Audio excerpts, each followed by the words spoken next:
তো আজ দেখো ঘর পরিষ্কার করতে লেগেছি, পুজোর ঝাড়াঝুড়ি।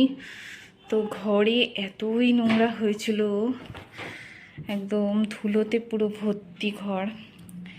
তো এখন তো বাজে 3টে মতো, কখন শেষ করব জানি না। কেবলই লাগলাম রান্না বান্না করে এসে। তো এখন দেখো ঘরটা পরিষ্কার করে নি। এদিকে আমার এসিটা হয়ে গিয়েছে মোছা, ফ্যান ট্যানগুলো ঝাড়াঝুড়ি হয়ে গিয়েছে, কিন্তু নিচটা এবার করছি। উপরটা ঝাড়া হয়ে গেছে, এবার নিচটা করে নিই। তো কি ধুলো, পরিমাণে ধুলো যে জমেছিল, এই যে এই চাপ চাপ হয়ে ধুলো একদম।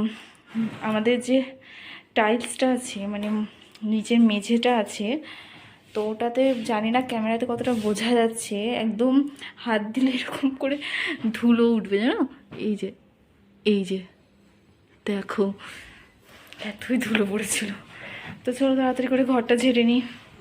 তো আমি পুজোর জন্য ঘর ঝাড়াঝাড়ি শুরু করে দিয়েছি। আর আমি এখন আমার ওপরটা ঝাড়া হয়েছে, মানে ফ্যান ট্যান এসি টেসি এগুলো পরিষ্কার করা হয়েছে, মানে ঝাড়া হয়েছে, এখনও মোছা হয়নি। এখন আমি নিচে খাটটা তুলে খাটের ভেতরটা পরিষ্কার করে নিচ্ছি। আর তোমাদের কার কার পুজোর ঘর ঝাড়া হয়ে গেছে? তো দেখো রাস্তার ধুলোর থেকে মনে হচ্ছে আমার ঘরে ধুলো বেশি। এখনও তো কিছুই হয়নি, এখন বিকেল বিকেল হয়ে গিয়েছে। আর এই যে আস্তে আস্তে আস্তে আস্তে হচ্ছে। আর এদিকে ঘরে তো দেখতেই পেলে কি পরিমাণে যে ধুলো বেরিয়েছে ঘর থেকে, মানে ধারণার বাইরে। প্রত্যেকদিন পরিষ্কার করা হয়, তাও যে কোথা থেকে এত ধুলো আসে আমি ভেবে পাই না। তো যাই হোক, আমার ঘর ঝাড় দেওয়া হয়ে গেছে এবং ঝাড়া হয়ে গেছে। এবার আমি এগুলো মুছে নিচ্ছি, দেওয়ালগুলো, কারণ দেওয়ালে পুরো কালো কালো স্পট হয়ে গেছে জানো, তো সেগুলোই মুছে নিচ্ছি। আচ্ছা, তোমাদের কাদের কাদের পুজোর শপিং হয়ে গিয়েছে বলো, আমাকে কমেন্টে জানিও তো। কিন্তু জানো তো আমার এখন শ্বশুরবাড়ি থেকে একটা হয়েছে, আর কে কী দেবে কি না দেবে আমি এখনও জানি না। তো যাই হোক, আমি এখন এগুলো মুছে নিই। আর এদিকে দেখো মুছতে মুছতে আমার রাত হয়ে সন্ধ্যা লেগে গেছে, আর এদিকে কারেন্টও চলে গেছে, হঠাৎ করেই বৃষ্টি শুরু হয়ে গেছে।